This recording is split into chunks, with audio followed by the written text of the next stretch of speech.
同學寫看圖作文或者寫日記 diary 嘅時候，通常我哋都會講要用 past tense。不過同學要注意 past tenses 其實有三種，要識得用晒三種嘅 past tenses，咁樣我哋先可以表達到個內容嘅層次感，提升我哋個描述能力。咁我哋就透過幾句例句咧，去睇下點樣用 simple past， 用 past perfect， 同埋點樣用 past continuous。 Yesterday, I went to Ocean Park to see pandas。 琴日我去海洋公園睇熊貓。我哋用 simple past 去表達 one single past action， 一個單一嘅過去動作。 I went to Ocean Park， 冇其他事情㗎啦。好啦，第二句 After I had breakfast， 當我食完早餐。喺呢度食早餐，我用上 past perfect 過去完成式去表達先前發生嘅動作。我係食完早餐先至坐地鐵去海洋公園。我係用 had。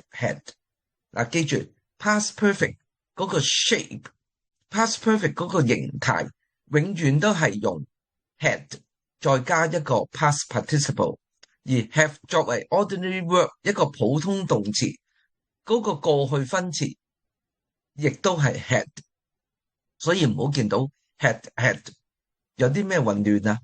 而 past perfect 前邊我哋通常都會見到 after。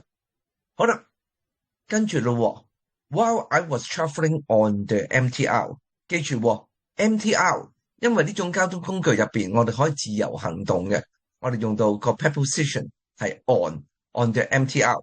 I witnessed a man pickpocketing a lady's wallet。 我目擊到一個男士 pickpocketing 扒手偷一個女士嘅銀包。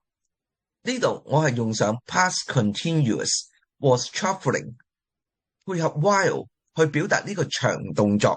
喺呢個長動作發生嘅時候，有個短動作發生，就係我目擊一個扒手嘅罪案。我哋再睇多兩句例句啊。I told a nearby policeman what had happened。 我再次用上 past perfect 去表達之前發生咗嘅咩事情。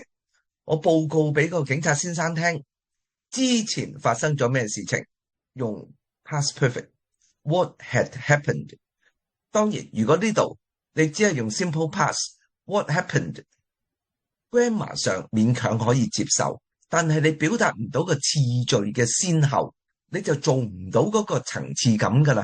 跟住就係 he immediately went to catch the thief， 用 simple past去表達一個單一動作啦，佢即刻走去捉個賊啦。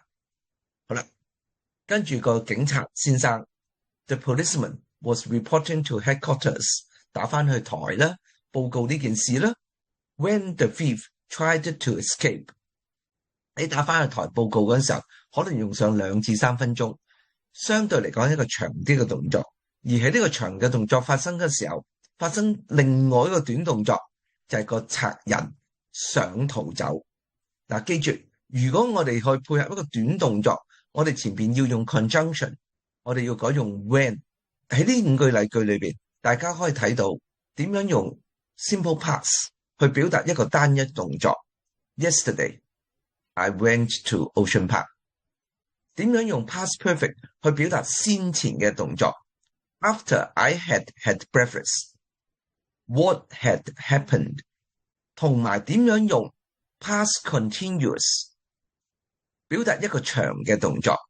While I was traveling on the MTR， 配合短動作 I witnessed， 或者用個 when 去帶出 When the thief tried to escape， 幾時想逃走啊？ The policeman was reporting to headquarters。 咁樣我哋就可以利用 simple past、past perfect 同埋 past continuous 去提升我哋描述故事嘅能力。